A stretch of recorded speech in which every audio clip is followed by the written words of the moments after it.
अगाडिसम्म भनौँ न यो 4 दशक अगाडिसम्म घुमन्ते जीवन बिताएको जाति हो र यो जाति कुसुन्डा जाति पश्चिममा सुर्खेत सल्यानदेखि लिएर पूर्वमा लमजुङ गोर्खासम्म बसोबास गरेको पनि छ र भर्खर मात्र कपिलवस्तु तराईमा झरेको नत्र कुसुन्डा समुदायको भूक्षेत्र भनेको यो पहाडी क्षेत्र हो। यो यी मैले उल्लेख गरेको जिल्लाको अब यो कुसुन्डा समुदायको जबसम्म उनीहरू वनमा थिए तबसम्म उनीहरू आफ्नो भाषामा कुरा गर्थे।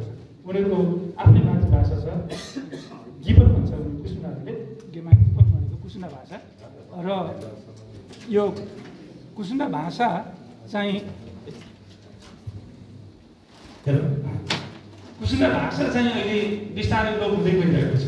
अब हामीसँग एकजना मात्रै पूर्णवक्ता हुनुहुन्छ र यदि हामीले यसरी स्थानीय निकायले प्रदेश लेभलबाट र केन्द्रबाट पहल गरेनौँ भने भाषाको आयु छुट्टिँदै गइरहेको छ र एकजना वक्ताबाट हामीले कति अब फाइदा लिन सक्छौँ त्यही मात्रै अब अस्तित्व रहेको छ, अवस्था हाम्रो त्यो रहेको छ। मैले चाहिँ कुसुन्डा भाषा स्वर्गीय ज्ञानीमय सेनसँग सिकेको उहाँ लमिङ कुलमोडमा बस्नुहुन्थ्यो।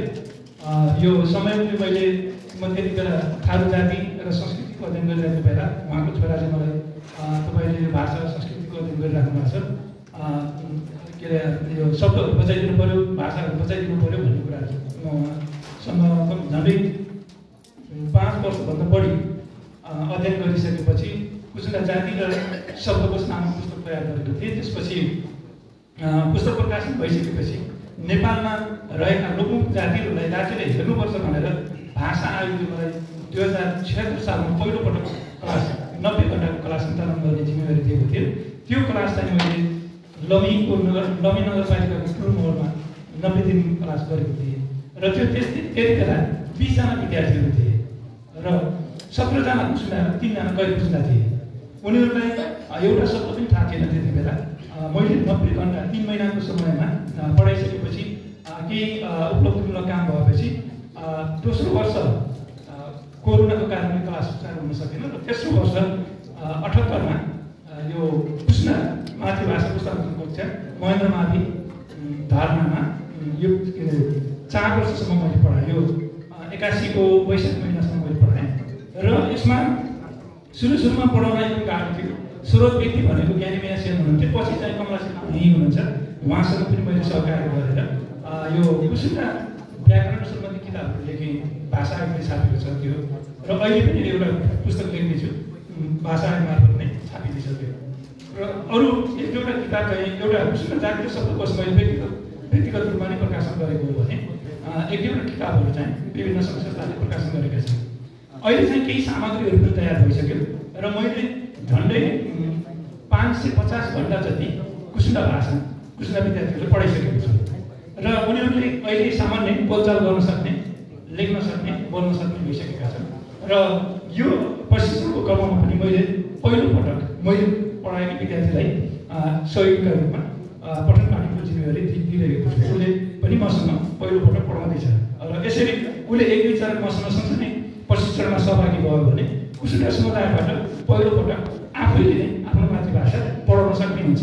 यो भयो यो अहिलेको उपलब्धि भनेको एकदम महत्त्वपूर्ण उपलब्धि हो र अहिलेसम्म मैले यो विद्यार्थीको लागि पढाएको थिएँ।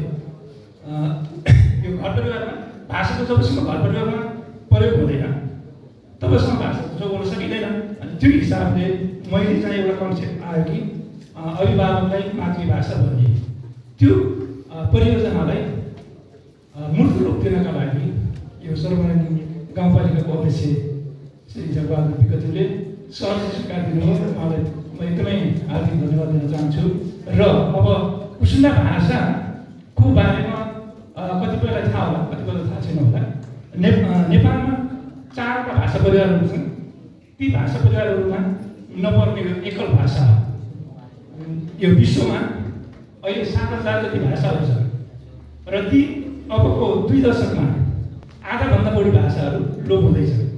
अब यस्तो अवस्थामा हामीले यो जुन भाषा आयोग भयो, अरू विभिन्न सङ्घ संस्थाहरूले मलाई यो प्रशिक्षणको जिम्मेवारी दिएर अहिले हामी यो तहसम्म आएका छौँ र यस्तो कार्यक्रमले के गर्छ भन्दाखेरि भाषिक गतिविधि बढ्नुको साथै भाषाप्रति मातृभाषाप्रतिको महत्त्व उजागर हुँदै जाने र उनीहरू भाषा सिक्नलाई अग्रसर हुने देखिन्छ।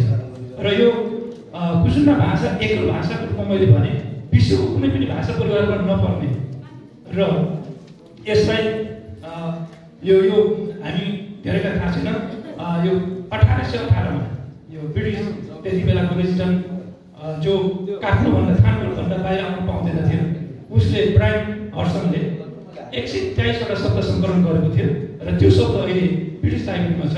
त्यहाँदेखि अहिले 200 वर्षको इतिहासमा विभिन्न किसिमका सामग्रीहरू सङ्कलन भइसकेको छ र अहिले मात्रै पनि यो मैले अघि पुस्तक थिएँ, त्यो पुस्तकहरू मैले पढाएकै विद्यार्थीले लेखेको सम्पादन मात्रै मैले गरेको र अब यो अवस्थामा आउनु भनेको हामीसँग सहज पक्ष पनि देखिन्छ र यसलाई यो भाषाको महत्त्व स्थानीय तह अनि सम्बन्धित समुदाय अनि त्यसपछि राज्यले पनि बुझ्यो भने भाषाको आयु चाहिँ बढ्दै जानेछ र यसको जीवन्तताको लागि चाहिँ परिवारमा बोल्नै पर्छ र यो जुन अहिले हामी कार्यक्रम गर्दैछौँ यो तालिम पश्चात पहिलोपटक अभिभावकसँग यो कुसुन्डा भाषाको तालिम हुँदैछ र यसले परिवारमा पक्कै पनि बोल्ने वातावरण मिल्नेछ भन्ने अपेक्षा गरेको छु मैले।